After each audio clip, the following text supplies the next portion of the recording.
रैफ की मात्रा का प्रयोग। आज के वीडियो में आप सीखेंगे कि रैफ की मात्रा का प्रयोग किस प्रकार से कैसे किया जाता है। शुरू करते हैं। रैफ की मात्रा अक्षर र का आधा रूप है और इसको वर्ण के ऊपर लगाया जाता है। यहाँ पे हम देखेंगे कि रैफ की मात्रा होती कैसी है।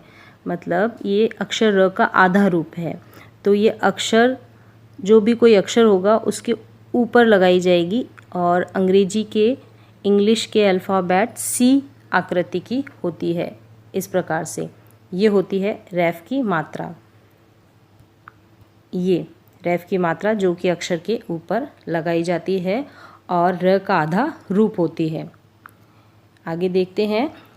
किसी शब्द के बीच में आधे र का उच्चारण होने पर वहाँ हम रैफ की मात्रा लगाते हैं। शब्द के बीच में आधे र का उच्चारण होगा तब ये मात्रा लगाई जाएगी, किसकी? रैफ की। जैसे कि ह, आधा र और श। यहाँ पे ये आधे र का उच्चारण हो रहा है शब्द के बीच में, जैसे कि ये है हर्ष, तो हर्ष के बीच में ये जो आधे र का उच्चारण यहाँ पे होता है, फिर ये श पे लग गई है रैफ की मात्रा हर्ष। इसी प्रकार से ध, आधा र और म, यहाँ पे भी बीच में बोला जा रहा है इस आधे र को, तो ये रैफ की मात्रा लगाई जाती है अक्षर के ऊपर। और आगे देखते हैं इसको। ध्यान दें, रैफ का र स्वर रहित होता है। मतलब रैफ की मात्रा कभी भी किसी स्वर के साथ प्रयोग में नहीं लाई जाती। स्वर रहित होता है और कभी भी किसी स्वर के साथ इस रैफ की मात्रा का प्रयोग नहीं किया जाता। रैफ की मात्रा हमेशा शब्द के बीच में आती है। जैसे कि ऊपर हमने देखा ये शब्द के बीच में आ रही है, यहाँ पे ये शब्द के बीच में आ रही है, यहाँ पे इनके बीच में रैफ की मात्रा का उच्चारण हो रहा है इस प्रकार से।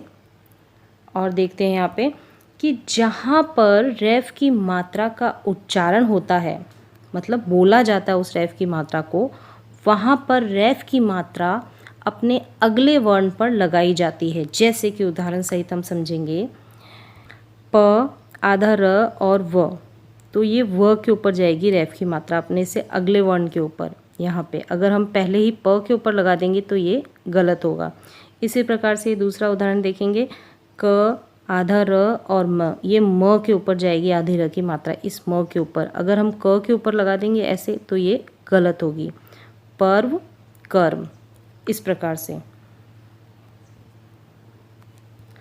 अगर रैफ की मात्रा के बाद कोई आधा अक्षर आता है तब वहाँ पर रैफ की मात्रा न लगाकर उस पूरे अक्षर के ऊपर लगाई जाती है। जैसे कि उदाहरण सहित समझेंगे, यहाँ पे रैफ की मात्रा आ रही है और उससे अगला जो अक्षर है ये भी आधा है, यानी घ भी यहाँ पे आधा है, तो ये इस घ के ऊपर नहीं जाएगी। रैफ की मात्रा इस घ के ऊपर नहीं जाएगी, यानी इस आधे वर्ण के ऊपर नहीं जाएगी, ये जाएगी इस पूरे वर्ण के ऊपर इस प्रकार से। जैसे कि अ, आधा र, आधा घ और य, इसको पढ़ा जाएगा अर्घ्य। तो ये जो रैफ की मात्रा यहाँ पे इसका उच्चारण हो रहा है बीच में अ के बाद में, तो ये घ के ऊपर न जाकर ये य के ऊपर जाएगी इस प्रकार से। रैफ की मात्रा जिस वर्ण पर लगाई जा रही है उस वर्ण पर एक और मात्रा हो तब रैफ की मात्रा उस मात्रा के बाद लगाई जाती है। मतलब कि पहले से ही एक और मात्रा हो रैफ की मात्रा लगाने से पहले से ही, तो क्या किया जाएगा, उस मात्रा के बाद में ये रैफ की मात्रा लगाई जाएगी, जैसे यहाँ पे लगाई गई है। उदाहरण सहित समझेंगे, स, आधा र और दी।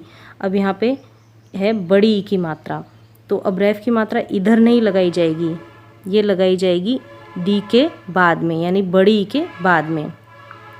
इस प्रकार से ग, र, मी। अब यहाँ पे भी ये बड़ी ई की मात्रा लगी है म पे, तो इस बड़ी ई की मात्रा के बाद में यहाँ पे लगाई जाएगी रैफ की मात्रा, न कि यहाँ पे लगा देंगे हम। यहाँ पे भी लगाएंगे तो भी गलत होगा और इससे ग के ऊपर लगाएंगे तो भी गलत होगा। रेफ की मात्रा से बने शब्दों का अभ्यास करेंगे अब हम। सूर्य, कर्म, धर्म, खर्चा, वर्षा, सर्दी, गर्मी, मार्ग, सर्द, कर्म, शर्म, शर्मा, शर्त, चाट, दर्द, मर्द, खर्चा, चर्च, चर्चा, वर्ष, हार्दिक, आर्थिक, निर्णय, निर्माण, निर्धन, निर्भय, विद्यार्थी, स्वार्थी,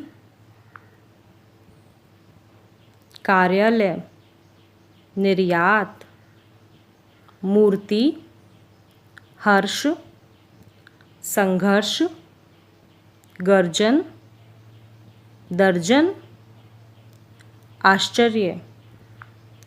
आज के लिए बस इतना ही। मिलते हैं एक और नए एजुकेशनल वीडियो के साथ। तब तक के लिए धन्यवाद।